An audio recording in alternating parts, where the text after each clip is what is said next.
قوم لوط کے لوگ ہم جنس پرست تھے، جو کہ عورتوں کو چھوڑ کر مردوں کے ساتھ ہم جنس پرستی کرتے تھے۔ اس قوم پر اللہ تعالیٰ نے کیا عذاب نازل کیا؟ آج کی ویڈیو میں ہم آپ کو بتائیں گے قوم لوط کے بارے میں۔ تاریخ کے مطالعے سے پتہ چلتا ہے کہ اردن شام اسرائیل کے درمیان ایک علاقہ تھا جو انتہائی زرخیز اور متمدن تھا۔ اس علاقے میں سدوم کے نام سے ایک شہر آباد تھا، جس کی بستی نہائی سرسبز و شاداب اور بہت حسین اور خوبصورت تھی۔ وہاں طرح طرح کے اناج، پھل، میوے بکثرت پیدا ہوتے۔ شہر کی خوشحالی کی وجہ سے اکثر لوگ وہاں مہمان بن کر آتے اور مہمان نوازی کرواتے اور لطف اندوز ہوتے، اور شہر کے لوگوں کو ان مہمان نوازی کا بھار اٹھانا پڑتا، اور اس شہر کے لوگ مہمانوں سے تنگ آتے، بیزار ہوتے۔ ان کی بیزاری کو دیکھتے ہوئے شیطان کو موقع مل گیا، اور شیطان نے ایک ایسا گھناؤنا کھیل کھیلا جس کی مثال ماضی میں نہیں ملتی۔ ابلیس ایک بوڑھے کی شکل میں نمودار ہوا۔ ان سے کہا، اگر تم ان مہمانوں کی آمد سے چھٹکارا چاہتے ہو تو جب بھی تمہاری بستی میں کوئی مہمان آئے تم ان کے ساتھ بدفعلی یعنی ہم جنس پرستی کرو۔ اس طرح یہ فعل بد ان لوگوں نے شیطان سے سیکھا۔ اس گناہ میں یہ لوگ اس قدر شامل ہو گئے کہ عورتوں کو چھوڑ کر مردوں سے اپنی شہوت پوری کرنے لگے۔ اس کے علاوہ یہ قوم اور بھی گناہوں میں گرتی رہی۔ یہ مسافروں کو لوٹ لیتے تھے، سر عام دھوکہ بازی کرتے، اور یہ کام بہت ہی فخر سے کرتے تھے۔ سب سے گھٹیا فعل ہم جنس پرستی تھا، جس میں یہ قوم مبتلا ہو چکی تھی، اور ان کے ہاں کوئی بھی محفل ہوتی تو اس کام کے بغیر ادھوری سمجھی جاتی تھی۔ خاص کر مسافروں میں سے کوئی خوبصورت لڑکا آتا تو یہ اسی کو اپنا شکار بنا لیتے۔ ایک وقت ایسا آیا یہ قوم گناہوں میں حد سے گزر گئی تو اللہ تعالیٰ نے حضرت لوط علیہ السلام کو شہر سدوم کی طرف پہلے سے روانہ کر رکھا تھا۔ حضرت لوط علیہ السلام حضرت ابراہیم علیہ السلام کے بھتیجے تھے۔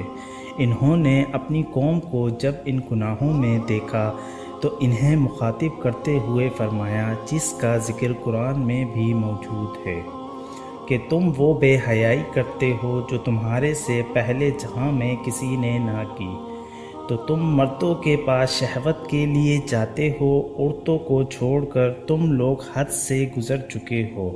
لوط علیہ السلام کی یہ فلاحی باتیں سن کر اس قوم نے انتہائی بے حیائی میں جو کچھ کہا وہ بھی قرآن پاک میں سورۃ الاعراف میں موجود ہے کہ اس قوم کا کچھ جواز نہ تھا، ان کو اپنی بستی سے نکال دو، یہ لوگ تو پاکیزگی چاہتے ہیں۔ حضرت لوط علیہ السلام نے دل جمی کے ساتھ تبلیغ جاری رکھی۔ آپ کی محنت کی وجہ سے کافی لوگ ایمان لے آئے، لیکن اکثریت ابھی بھی گناہوں میں مبتلا تھی، اور اس گناہ میں حضرت لوط علیہ السلام کی اپنی بیوی بھی شامل تھی۔ جب اس قوم کے لوگ گناہوں سے باز نہ آئے تو پھر اللہ تعالیٰ نے ان پر عذاب نازل کرنے کا فیصلہ کیا۔ چنانچہ حضرت جبرائیل علیہ السلام فرشتوں کے ہمراہ آسمان سے اترے اور حضرت ابراہیم علیہ السلام سے ملنے کے بعد رخصت ہو کر حضرت لوط علیہ السلام کے پاس پہنچے۔ اس قوم میں مہمان بن کر آنے والے مرد بے حد حسین اور خوبصورت لڑکے تھے۔ ان مہمانوں کے حسن و جمال کو دیکھ کر اور اپنی قوم کی بدکاری کی وجہ سے حضرت لوط علیہ السلام فکر مند ہو گئے، اور تھوڑی ہی دیر کے بعد ان کی قوم نے حضرت لوط علیہ السلام کے گھر کا رخ کر لیا۔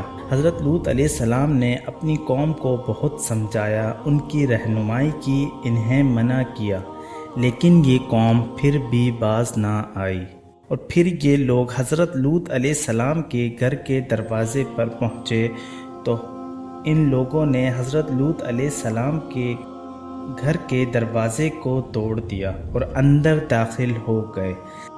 عین اسی وقت حضرت جبرائیل علیہ السلام نے اللہ کے حکم سے ان لوگوں کی آنکھوں پہ ضرب لگا دی اور وہ سارے کے سارے اندھے ہو گئے اور انہیں کچھ دکھائی نہیں دے رہا تھا۔ انہوں نے حضرت لوط علیہ السلام سے مخاطب ہو کر کہا کہ اے لوط، تو ہمارے پاس جادوگر لے کر آیا ہے۔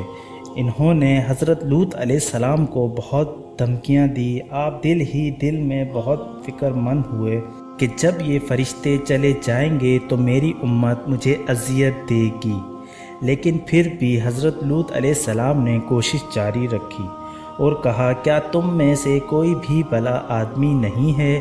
یہ میری قوم کی بیٹیاں ہیں، تم ان سے نکاح کرو اور حلال کام کرو۔ لیکن ان کی قوم کے لوگ نہیں مانے۔ اپنی بے بسی پر حضرت لوط علیہ السلام کی آنکھوں میں آنسو آ گئے اور وہ چاہ کر بھی اپنے مہمانوں کی حفاظت نہیں کر سکے۔ ان کی قوم کے بدکار لوگ تعداد میں بہت زیادہ اور طاقتور تھے۔ فرشتوں نے فرمایا اے لوط، ہم عذاب کے فرشتے ہیں، اللہ تعالیٰ نے ہمیں ان پر عذاب کے لیے بھیجا ہے، اب ان میں سے کوئی بھی نہیں بچے گا۔ فرشتوں نے حضرت لوط علیہ السلام سے فرمایا جو ایمان لے آئے ہیں آپ ان مومنوں کو لے کر صبح صادق کے وقت یہاں سے روانہ ہو جائیں اور پیچھے مڑ کر مت دیکھیے گا۔ حضرت لوط علیہ السلام اپنے گھر والوں اور ان مومنین کو لے کر بستی سے روانہ ہو گئے۔ تو پھر اس کے بعد حضرت جبرائیل علیہ السلام اس شہر کی 5 بستیوں کو اپنے پروں میں طے کر کر آسمان پر روانہ ہوئے اور اوپر جا کر ان بستیوں کو زمین پر پلٹ دیا۔ اللہ تعالیٰ نے اس قوم پر آگ اور پتھروں کی بارش کر دی اور اس طرح اللہ تعالیٰ کے عذاب نے اس قوم کو تہز نہز کر دیا۔ اسی دوران جب اللہ تعالیٰ کا عذاب نازل ہو رہا تھا، حضرت لوط علیہ السلام کی جو بیوی تھی اس نے پیچھے مڑ کر دیکھا، جو کہ اس قوم سے بے حد محبت کرتی تھی، اور وہ بھی عذاب میں مبتلا ہو گئی اور وہ ایک پتھر کے مجسمے میں تبدیل ہو گئی۔ معزز خواتین و حضرات، اس طرح دنیا میں ہم جنس پرستی کی ابتدا ہوئی اور اس طرح اللہ تعالیٰ نے دنیا کی سب سے بدکار قوم کو دنیا کے لیے عبرت کا نشان بنا دیا اور ان پر عذاب نازل کیا اور شہر سدوم کے لوگوں کا نام تک اس دنیا سے مٹا دیا۔ اللہ تعالیٰ سے دعا ہے ہمیں ایمان پر قائم رہنے والا بنائے۔ تو یہ تھی ہماری آج کی ویڈیو۔ اگر آپ لوگوں کو یہ ویڈیو پسند آئی تو اس کو لائک کریں، شیئر کریں، سبسکرائب ملیں۔ ہم آپ سے ملتے ہیں پھر کسی نیکسٹ ویڈیو میں۔